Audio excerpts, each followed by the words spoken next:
Hi, in this screencast, I want to talk to you about a different fuel type, and that is oil and natural gas. Now, oil and natural gas both have very similar ways of forming, in fact, the same way of forming, and they're very important fuels. They're, along with coal, the main things that modern society runs on for the time being. Hopefully, that will change, but it's definitely something we need to learn about, so let's go ahead and dig into this, all right? So, if you recall, coal, what we talked about in a previous screencast, is essentially plant matter that got buried. First it fell into swamps and got buried, and over time, it gets through heat and compression, drives out the water in it, and basically transforms it essentially into just carbon with some impurities like mercury and sulfur. But oil is a little bit different. So, oil is um, comprised of hydrocarbons, not just carbon, but carbon bonded to carbon, making these carbon chains and carbon rings, and it has hydrogen attached to it. Now remember, like sugars have hydrogen, carbon, and oxygen, so they're called carbohydrates. So in the process of these things forming, the oxygen is driven off. The rest are just hydrocarbons. Now, they form in a fairly similar way that coal does. So it's considered to be a fossil fuel, meaning it's formed out of dead animals.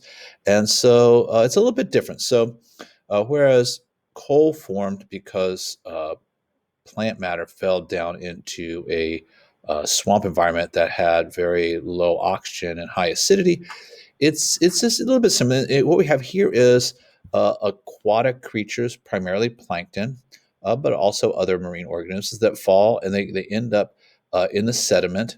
And then that sediment is basically an environment that quickly runs out of oxygen. So aerobic bacteria can no longer decompose the material. So the energy stored in their bodies remains.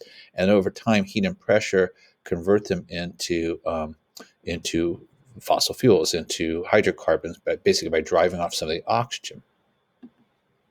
Now, uh, natural gas and crude oil, both they form together. They're just two different aspects of the same process of plankton over time being converted through heat and pressure into hydrocarbons. So the term crude oil just refers to a mix of all these things, and natural gas is just the lightest part of that. But basically, here's what happens: plankton dies, falls to the bottom, gets buried under mud. So usually this happens near the mouth of rivers where there's a lot of sediment being brought into the ocean. And then over time, heat and pressures takes the sugars, the starches, the lipids, and basically converts it by driving off some of the oxygen, leaving behind just these carbon chains and carbon rings that have hydrogen attached to them. We call them hydrocarbons. But the thing is, there's a lot of variations of these molecules. So there's so many different kinds. There's literally hundreds and hundreds and hundreds of them. They primarily differ in the length of the carbon chain. So here, like methane, which is natural gas, is just a single carbon. Ethane would be two of them. Propane is three of them. Butane is four of them, and so on. Pentane, octane. But basically, it's just how long these chains are. And they're not just chains. Sometimes they branch. Sometimes they make rings. So the main thing you need to know about them is this. Okay, so they all form together, making this soupy black stuff called crude oil. Crude oil is a mixture of all of these things together. Light crude oils that are more valuable might have a higher proportion of these. Tar sands, like they have in Canada, that aren't very valuable, have a high percentage of these really big ones. Okay. Now, the deal is these smaller ones have lower boiling points, so we can boil them out of there pretty easily, and they tend to flow more readily. Whereas the longer ones tend to be more viscous, they stick to each other, they don't slide as well, and so not as good for fuels for most purposes. Now, don't panic. You don't need to know all this. I just want to point out here's what you do need to know. You do need to know that crude oil has to be processed at a place called an oil refinery. And in an oil refinery, we take this mixture of all these different hydrocarbons from the short chains to the really long chains, and we want to separate them from each other. And we do that by a process called fractional distillation. So what that means is basically we're going to put them all in here and we're going to heat them up slowly. And as we heat them up, what we find is the smaller, lighter ones boil first and they end up at the top. So 1 to 4 carbon chains might be up here, and we make LPG, like we put in some cars here. And again, you don't need to know these numbers, okay? a little bit higher temperature, maybe around 70, and now these slightly longer chains are. And then these ones here we might use for petrochemicals, making fertilizers and pesticides. A little bit higher temperature, 100 to 120. Now they're ones we use for gas and diesel. A little bit higher temperature, some of the bigger ones that 10 to 16 carbon chains. Now I'm making like jet fuel and diesel fuel. And then, down here, I get these really long ones that I use for like fuel, heating fuel, or for ships. And they're really, really long ones. They're more than 7 meters long. I really can't use them as fuel. And I use them for paving. So I use them for roofs and roads because they tend to be uh, they tend to remain fairly durable and impermeable. So anyway, they get used for roads and roofs. But the point is this: we separate out oil using a process of heating, gradually heating up. We call it fractional distillation, and it separates the crude oil out into the different fractions. Hence the term fractional distillation. Now, how we get it is kind of interesting. So when it forms, you're not going to get an oil deposit. Like a coal deposit is just going to be there no matter what. It's solid. It can't migrate. But oil and natural gas, they can migrate. They can move through the pore spaces, impermeable sediments. But then they get trapped if you have a shale or some other sort of impermeable sediment. So geologists tend to look for places where oil would get trapped. So we first say, well, is this a region where oil would form? And if so, is there a place where it would get trapped? And then once we locate what looks like a trap, we drill an oil well down here. So this is what we call an anticline trap. You don't need to know that. And basically, here I have water on top. Oil floats on water and gas floats on top of oil. And so I drill this little pipe down here, and the pressure of the earth will just push this stuff up. And then I'm able to take this crude oil and also the natural gas and send it out to have it processed. But keep in mind, once I get it out of here, I've got to take it to a refinery to use fractional distillation to turn it into the different commercial products I can make out of it. So it's a little bit more complex than mining coal is. I think I just told you all this, so I don't really need to go over all this. Okay, the other thing is eventually what happens is these oil wells, you tap into them and you can extract oil for a while, but after a while you start coming up with salt water, in which case, well, you're done, and so you just cap it off and we're done. Interestingly, we're going to come to this later in the year when we're talking about global warming.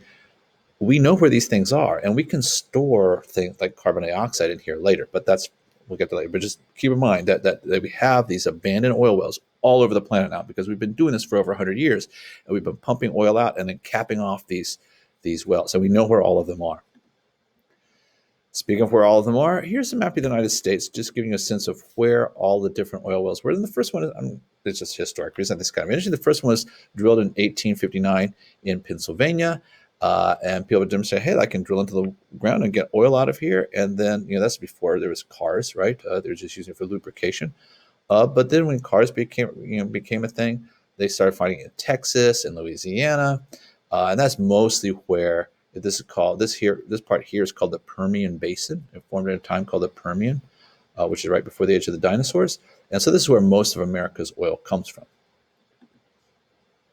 But the thing is, America is a pipsqueak compared to the rest of the world. In fact, the rest of the world in particular is Saudi Arabia and Iran and some of the other Middle Eastern states like the UAE, Kuwait, Iraq. So there's a lot of places in the Middle East that where just for geologic reasons, there's more oil there. And so these countries have more oil than everyone else combined, and that's why they're so crazy rich. But it's worth noting that they might have a lot of oil. They're sort of floating on oil, but it will run out eventually. Now, the United States has a lot less than these Middle Eastern countries, but it still has enough to take care of its own needs for the time being. But it is a finite resource that can run out. But we look at the world's oil reserves, we see that there's this distribution anomaly, right? So the Middle East has essentially half the world's oil, and that gives them some power that an awful lot of power in terms of geopolitics. Central and South America do as well, but a lot of that's in Venezuela, and Venezuela, unfortunately, is politically quite unstable. North America has a bit, but that's really it's mostly here now. Was there something else I was going to tell you about the oil reserves? There was something I was going to tell you. I don't know. I'll just keep going. And there's something I wanted to say and I forgot about it. I'm getting old. Okay. Oh yeah. Here you go. So what happens is, as supplies start running out, like in the United States, it used to be you could just go into the Permian Basin, dig a well, and out comes oil, right? And then what happened is, like, after World War II, everybody started driving cars. It became very common for people to buy cars. And so there's this huge demand, right? When demand goes up, price goes up, and people are like, hey, we need more oil. And these were still productive wells at the time. And people said, we're going to start moving offshore. So they started moving to the shallow waters, like maybe 15, 20, 30 feet of water offshore in the Gulf of Mexico, because basically this is where a lot of the oil was formed by the being trapped by the sediments of the Mississippi River. And so what they started doing is they started building these oil platforms out in the Gulf of Mexico on these stilts, right? Uh, well, those after a while start running out of oil, and people are like, well, it's still worth a lot of money. So people said, I can extract more if I just go to more extreme places. So now we have these non I don't want to say non-anchored, but once these basically floating oil platforms. Okay, so they're tethered to the bottom. They have GPS and computer controlled propellers that the multi directional propellers that keep them in place. Uh, and but it's still worth their while to drill oil this way. So my point I'm trying to make here is, over time, as oil resources, I remember what I was trying to say earlier, as oil sources start becoming more and more scarce, at least where we are in the Western world, outside of the Middle East, we had to go to more and more extreme methods to get them out, but it's still profitable to do so. What I want to say earlier, and the old man just remembered, is that what is it that we do with oil? Well, oil and the oil products are petroleum products, these hydrocarbons. These are used for transportation purposes. And it's like it's kind of difficult to use electricity to do much in the way of transportation. We're starting to make a little bit, thanks to Tesla, a little bit, better with that. Thank you, Elon. But the truth is, right now, especially airplanes, you got to have petroleum to do that, and that's why it's kind of important for us to keep in mind that this is a resource we really don't want to run out of. Now, here's how this is how crazy it gets. People can make money off this stuff. It's worth a lot. So in Canada, they don't have a lot of oil wells, but they have these things called tar sands. So basically, the oil is like really, really, really long chain oil. And so you've got these sort of unconsolidated sediments. They didn't turn into rocks. It's just like these sands that are kind of glued together with this really long chain hydrocarbons like tar. So they call it tar sands. Sometimes they refer to it as bitumen. But basically, it's just this really thick form of oil. So you've got clay, sand, water, and this gunky, thick oil. But you know what? Hey, there's money to be made there. So people in Canada said, I got an idea. We're going to start digging this stuff up and processing it. And this is an environmental disaster. Okay, it's just so much wrong with this. But they're making money, so they're going to do it. They dig a pit mine. Okay, well, there's a problem. You dig a pit mine. You load this tar sand into a truck, you take it over here, and now you basically have to process it a lot, which means you need a lot of water. There's another problem. So you take a lot of water, and you had to add chemicals into it, surfactants, that kind of like detergent kind of things. There's another problem. What are you going to do with those? Then you still have to use some oil-based compounds like naphtha to get it out. And then you've got to somehow send it somewhere to get processed at an oil refinery that's really specializing in these super long chain hydrocarbons to try to break them up. And so there's ways of taking these long chain hydrocarbons and processing them in such a way to break them into shorter ones that you can then use as fuels. That's a lot of effort to go through. But you know what? Even doing all of this, they make a ton of money. So they keep doing it. And it turns out in Canada, because Canada's the main place where they have these things, 20% of the reserves, they just mine out of the ground with surface mines. But 80% of it is located underground. So what do? Well, you can't pump it out of the ground because the stuff is just it's just too thick and viscous. So what they do, we call this in situ, which just means in place. We pump in steam and surfactants, basically like detergents, which help liberate this and let it flow through the sand. And then we pump it out here. And they don't get all of it, not nearly like they do here, but they still make money doing it. Now, the problem is you're blowing like liquid stuff in here, and they won't even say what it is. It's a proprietary mixture they put in here, and if that gets to the groundwater, into our aquifers, it's going to be bad. But like I said, there's money to be made, so they're doing it. Now, again, you got to process it, right? Well, it turns out the main places where it can be processed are down here in Houston, down here in South Texas. So what they've done is they built what's called the Keystone XL pipeline, all right, extra long. So basically, they take these tar sands, they liquefy them to the extent they can, and they pump them all the way. Look at this, 2,000 miles to here.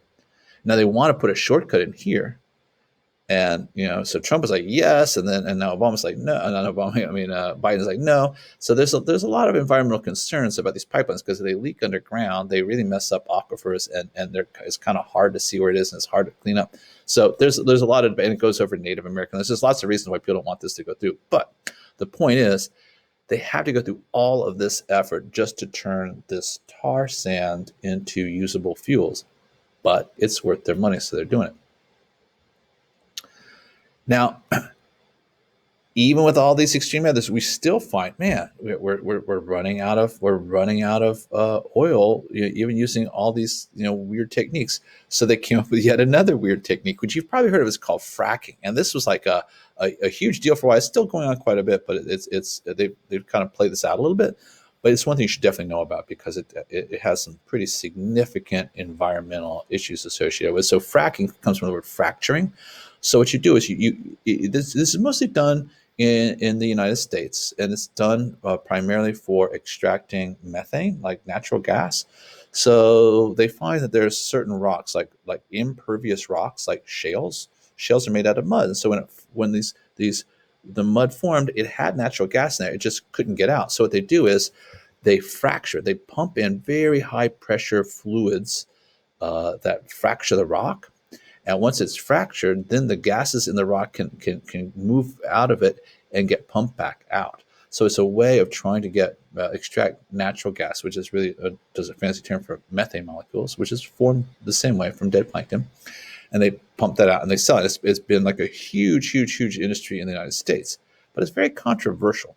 And the reason it's controversial is you're pumping these fluids down into the ground to fracture these rocks, and it's a company secret. They don't have to say what it is, which is kind of weird, right? Like you're putting something into the ground that we all own, and you could very well be contaminating the water we're drinking, and you're not telling us what you're using because you don't want your other companies to be able to steal your the special mixture that you engineered, which is understandable, right? So again, the idea is we pump this high pressure mixture in. Usually they come down, they turn sideways into an impervious, say like a shale, usually is what it is, mudstone. They fracture it that way, and then after they fracture it, they can extract the natural gas back out of it, and then they can send it off for sale. Now, here's some problems. Okay, this is a real picture, by the way. People who live in areas where they do a lot of fracking have had a lot of issues. And one of them is sometimes this methane gets into the aquifer. And so people who have wells for their property, a lot of people in America have well water. They're not connected to city water. And there are people like, look at this. And they like ever since they started fracking, I've had problems with my water, and they can literally light it on fire. There's so much methane in their water. And it's not just water. There's also heavy metals that were trapped in the ground that now get out. Obviously, there's different hydrocarbons. One of the main ones is, the whole idea of fracking is you're trying to get at methane, and this methane has a tendency to leak out of the ground. And the problem with methane is that it is, I think, like 25, 28 times better at trapping infrared light than carbon dioxide is. So, like, basically, one carbon dioxide molecule is the equivalent of about 25. One methane molecule is the equivalent of about 25 carbon dioxide molecules, and it's just leaking into the air. So it's a problem. Another one is the water that they're pumping out of the ground, or that's in the ground now that they've contaminated, is contaminated some pretty awful stuff. Heavy metals, uh, benzenes, which are a kind of hydrocarbon that's very carcinogenic, radioactive metal. So it's very problematic, at least potentially problematic. And then there's this. It turns out that where they've been doing the fracking are places that are pretty much geologically stable areas. These aren't plate boundaries, okay? There shouldn't be a lot of earthquake happening there. But what happens is, look at this data, and this is the real deal. It used to be, man, they hardly ever get earthquakes in Oklahoma. Just don't happen. You are so far from a plate boundary. But then they started fracking around 2009, and as it fracking became a bigger and bigger thing, look what happened. Now they went from having like one earthquake a year to having 850 earthquakes a year. There's just no getting around it. Fracking causes earthquakes. In fact, here in Korea, back in 2017, and I felt this when it happened while I was at work here. I was up on the sixth floor and I felt the ground wiggle. I thought we were being attacked by North Korea. Turns out it was an earthquake, 5.2 on the Richter scale, I think it was. Turns out it was from a fracking operation in Korea, although that was for generating hydrothermal power, which we'll talk about in a later one, but it was still related to fracking. I think that's it for today's presentation. Oh, no, of course not. There's this. Here's the big takeaway, though, guys. We go to all these lengths to extract hydrocarbons from the ground because they're so valuable, especially when it comes for natural gas is mostly used for electrical production and heating. But the other hydrocarbons, those are used for vehicles, cars, jets, boats, whatever. Okay, but look at this graph here. All of our fossil fuels are running out. There's just no getting around it. We're talking like you are definitely going to be alive when it's gone. Okay, 30 to 50 years, oil and natural gas is gone. We're already going to these weird extremes with tar sands, fracking, far offshore floating oil platforms. Granted, Saudi Arabia is still floating on oil, but they're selling it quick. People looking at it might disagree about exactly when, but there's no getting around the fact that these fossil fuels are things we're going to run out of. They are non-renewable energy resources that we're going through very quickly. And so the thing is, we've got to find a replacement. We cannot keep relying on them the way we are now. We have to right now start looking for alternative sources of energy. All right, I'm done. Hang on a second.